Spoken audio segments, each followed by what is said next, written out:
Hello dear students, today we are going to do practice exercise of prepositions of, from and for.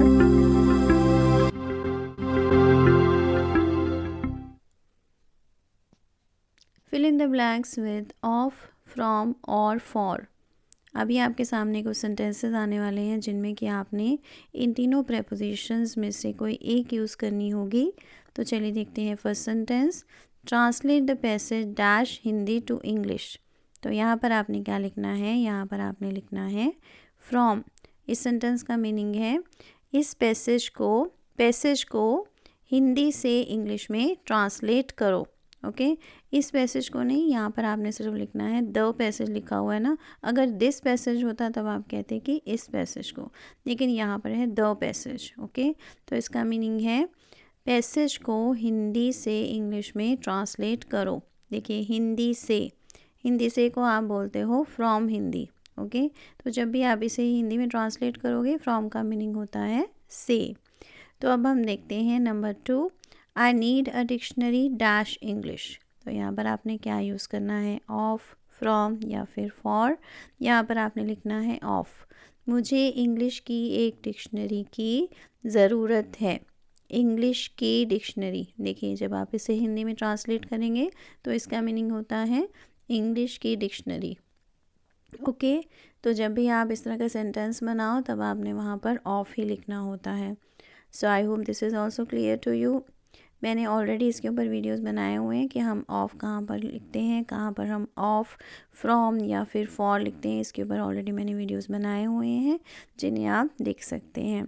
तो चलिए अब हम देखते हैं number 3, he borrowed a book dash the library. तो यहाँ पर आपने कौन सी प्रेपोजिशन यूज़ करनी है, यहाँ पर आपने लिखना है from. He borrowed a book from the library. उसने लाइब्रेरी से एक बुक बोरो करी थी। बोरो करना यानी कि थोड़ी देर के लिए लेना, ओके और बाद में रिटर्न कर देना। तो जब भी हम लाइब्रेरी से कोई बुक इशू करवाते हैं तब हम वहाँ पर लिखते हैं बोरो।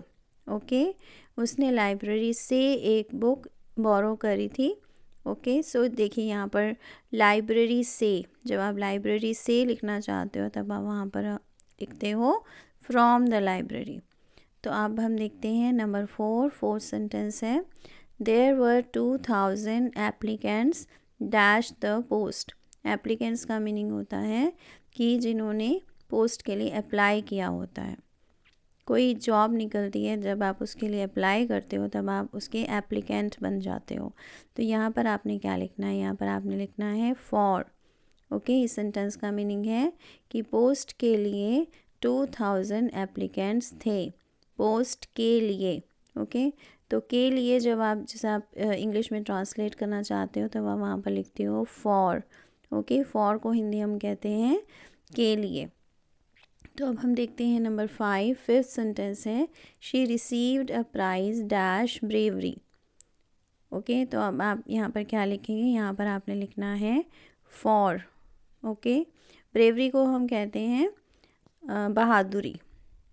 उसे बहादुरी के लिए एक प्राइज़ मिला था। के लिए यहाँ पर भी देखिए जब आप इसे हिंदी में ट्रांसलेट कर रहे हो तो उसका मीनिंग बनता है बहादुरी के लिए। उसे बहादुरी के लिए एक प्राइज़ मिला था। So I hope this is also clear to you. So that's all for today. I hope you have understood today's lesson. Thanks for watching. Keep learning. See you in the next video. Please subscribe to my channel if you haven't done it yet. And please give me your comments also. Thank you.